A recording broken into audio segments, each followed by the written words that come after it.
you're doing it wrong, this whole thing. So we've talked about fear and realized that fear affects our body awareness, body stillness, and alignment, and even kick-up capacity, because what we saw against the wall was quite different from what ended up happening without it.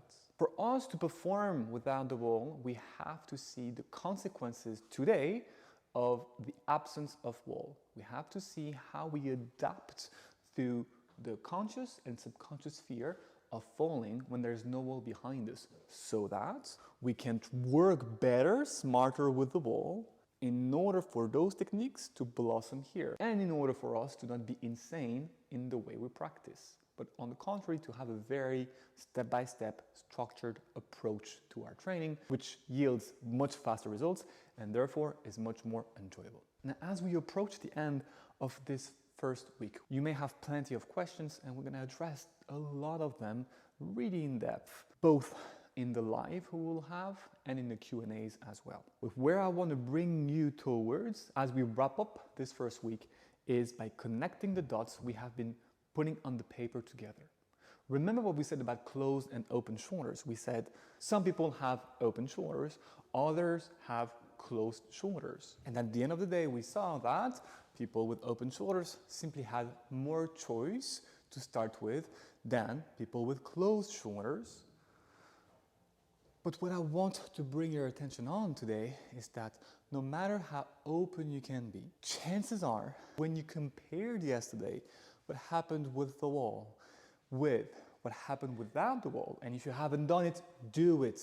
Feel safe. Realize that a handstand doesn't have to be more than this, but the repetition of this builds up a very required sense of self-trust. But what you will have noticed is that your shoulders end up being much more open here than there.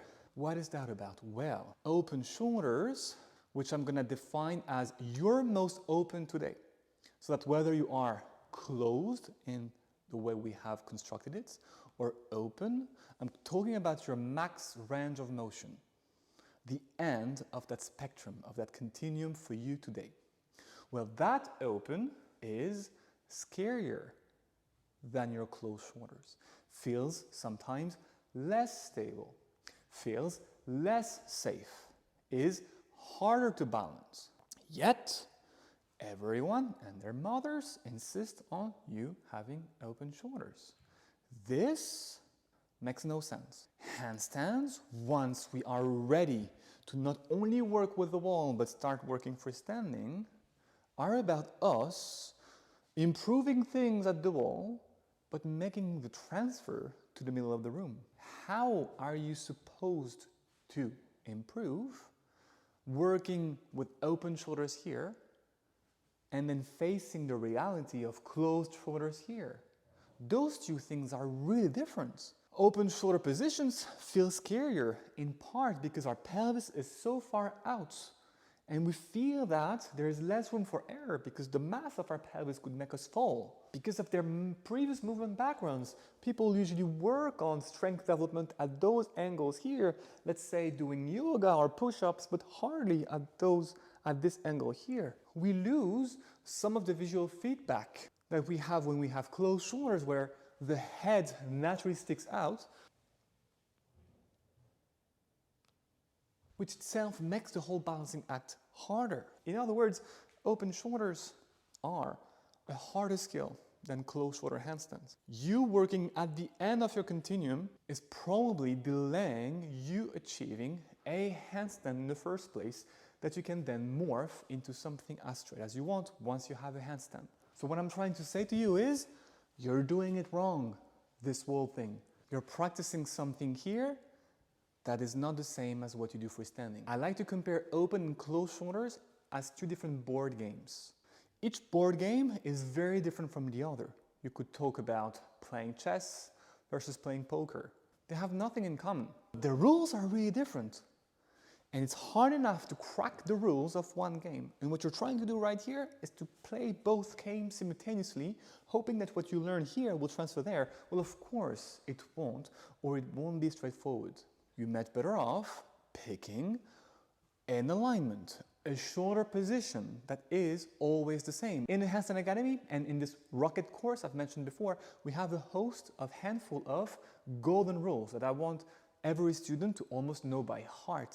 When we follow the golden rules, we improve straight away because we stop feeding the bad habits. And one of them is the rule of congruency, which is a fancy name to say that whatever you do with the wall has to mimic what you do freestanding and vice versa. Otherwise, you keep guessing the rules of each game without ever making progress in one of those.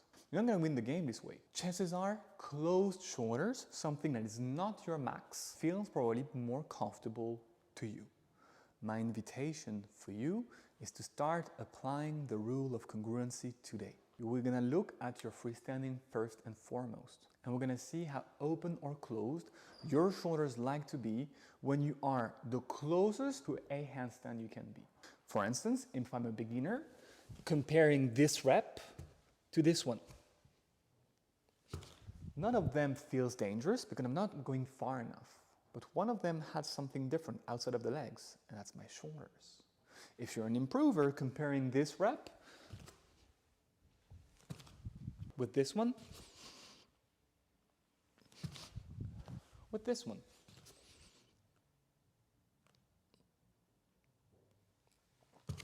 One of them is definitely better than the others. Well, this gives me an indication about what to work on with the wall. Your job is to make your chest to the wall, your back to the wall, and your freestanding look similar, and to stop playing different game. What is your game? That's the secret sauce of fast progress in a very patience-oriented endeavor that handstands are.